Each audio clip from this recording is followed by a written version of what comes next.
মুখ্যমন্ত্রী কথা রাখতে গিয়ে হিন্দুদের অপমান করেছিলাম, ক্ষমা চেয়ে নিচ্ছি। রেজিনগরের সভা থেকে ক্ষমা প্রার্থী হুমায়ুন। শনিবার রেজিনগরে মোড়াদিঘিতে জনতা উন্নয়ন পার্টির সভা করেন বিধায়ক হুমায়ুন কবির।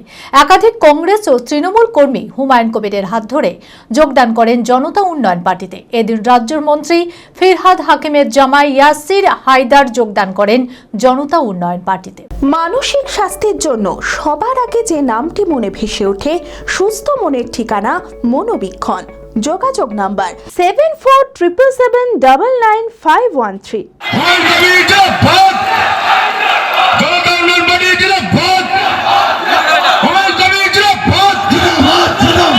শনিবার রেজিনগরের মোড়াদিঘিতে জনতা উন্নয়ন পার্টির সভা করলেন বিধায়ক তথা জনতা উন্নয়ন পার্টির চেয়ারম্যান হুমায়ুন কবির। একাধিক কংগ্রেস ও তৃণমূল কর্মী হুমায়ুন কবিরের হাত ধরে যোগদান করেন জনতা উন্নয়ন পার্টিতে।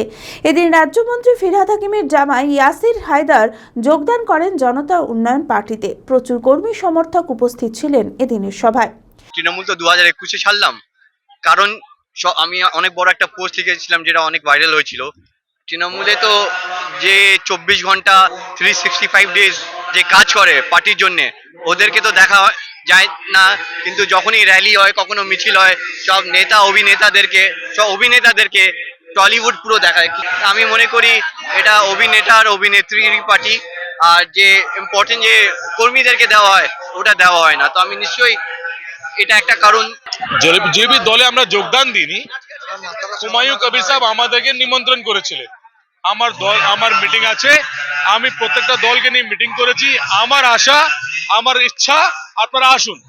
আমরা সাথে কথা বলেছি, হুমায়ুন সাহেব নিজে কথা বলেছে সব সঙ্গে। আসাদ সাহেব কালকে বলেছেন আপনারা ওখানে যান, কেন হয়তো আমার ভাই সবাইকে নিয়ে একটা দল গঠন করেছে। আমি মুসলমান সঙ্গে সবার সঙ্গে আছি, যে পিছিয়ে পড়া মানুষ সঙ্গে আসাদুল সাহেব আছেন, এই জন্য উনি আপনাদের পাঠিয়েছেন এখানে। এদিন হুমায়ুন কবির বলেন, আসন্ন বিধানসভা ভোটে রাজ্যের তৃণমূল সরকারকে পরাস্ত করাই এখন লক্ষ্য। তিনি বলেন, লোকসভা ভোটে বহরমপুরের তৃণমূল প্রার্থী ইউসুফ পাঠানকে জেতাতে মুখ্যমন্ত্রীর কথায় হিন্দুদের অপমান করেছিলাম, কিন্তু আমি অনুতপ্ত, দুঃখিত, আমি ক্ষমা চাইছি। কাদের বিধায়ক অপূর্ব সরকার আপনি জেলা চেয়ারম্যান করে রেখেছেন, রেজিনগরের বিধায়ক রবিউল আলম চৌধুরী, তাদেরকে বলুন আপনার প্রার্থীকে জেতাবে, আমাকে কেন বলছেন?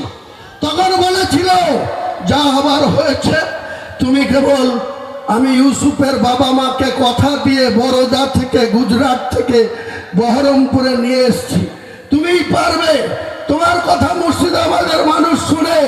তাই যখন তুমি ছিল না তখন আমি 2001 সালে একটা পেয়েছিলাম, যখন তুমি ছিল না 2016-তে আমি 4টে পেয়েছিলাম, যখন তুমি আমার সঙ্গে ছিলা 22-এর মধ্যে 20টা পেয়েছি। কাজেই তোমাকে এটা করতে হবে। তাই সেদিন আমি যোগী আদিত্যনাথ যেভাবে মুসলমান সম্প্রদায়ের লোককে উল্টো করে টাঙিয়ে সিধা করার কথা বলেছিল, তার 24 ঘন্টার মধ্যে আমি বলেছিলাম, যোগী আদিত্যনাথজি, এটা ইউপি না, এটা বাংলার মুর্শিদাবাদ। মুর্শিদাবাদে আমরা বসবাস করি, আমরা কোনো সাম্প্রদায়িক রাজনীতি করিনি, কোনোদিন করব না। কিন্তু আপনি যদি মুর্শিদাবাদের মাটিতে দাঁড়িয়ে আমাদেরকে উল্টো করে টাঙিয়ে সিধা করতে চান, আমি হুমায়ুন কবির মাত্র 2 ঘন্টা সময় নেব।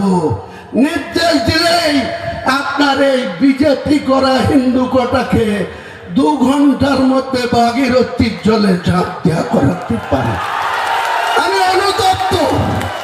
আমি অনুতপ্ত, দুঃখিত। আমি রাজ্যের মুখ্যমন্ত্রীর কথা রাখতে গিয়ে সেদিন এই হিন্দু ভাইদের মনে যে আঘাত পেয়েছিল, আমি তার জন্য আজকে প্রকাশ্য এই লক্ষ লক্ষ মানুষের সামনে করজোড়ে ক্ষমা চেয়ে নিচ্ছি। ভবিষ্যতে এরকম মিথ্যাবাদী মুখ্যমন্ত্রীর কথায় হুমায়ুন কবির আর কোনোদিন কোনো সাম্প্রদায়িক, কোনো উস্কানিমূলক কথা বা কাউকে জিতানোর জন্য কাউকে আঘাত করার কথা হুমায়ুন কবির বলবে না, আপনারা ভরসা রাখতে পারেন। জেড একাডেমি গত 3 বছর ধারাবাহিক সাফল্যের পর এই বছর উচ্চ মাধ্যমিকের 3rd সেমিস্টারেও অভাবনীয় সাফল্য জেড একাডেমির। 49 জনের মধ্যে 23 জন শিক্ষার্থী 90%-এরও বেশি নাম্বার পেয়েছে। 2026-27 শিক্ষাবর্ষে অনলাইন ও অফলাইন ফর্ম ফিল আপ চলিতেছে। আমাদের সুবিধা ডিজিটাল ক্লাসরুম, 24 আওয়ার্স সিসিটিভি, ছেলে ও মেয়েদের পৃথক ক্লাসরুম ও হোস্টেল, নিয়মিত DDP, problem solving and doubt clearing class, কলকাতার অভিজ্ঞ শিক্ষক মণ্ডলী, স্বাস্থ্যসম্মত রুচিশীল খাবার, নিট বেসিস পড়াশোনা, কালচারাল অ্যাক্টিভিটি, গেস্ট টিচার দ্বারা মোটিভেশন ক্লাস, সবুজে ঘেরা পরিবেশে 24 ঘন্টা বিশুদ্ধ জল ও বিদ্যুৎ পরিষেবা। একাদশ শ্রেণীতে ভর্তির অ্যাডমিশন টেস্ট আগামী 1 মার্চ 2026। বিশদে জানতে যোগাযোগ করুন জেড একাডেমি, সারকাছি রামকৃষ্ণ মিশনের সন্নিকটে, বহরমপুর, মুর্শিদাবাদ।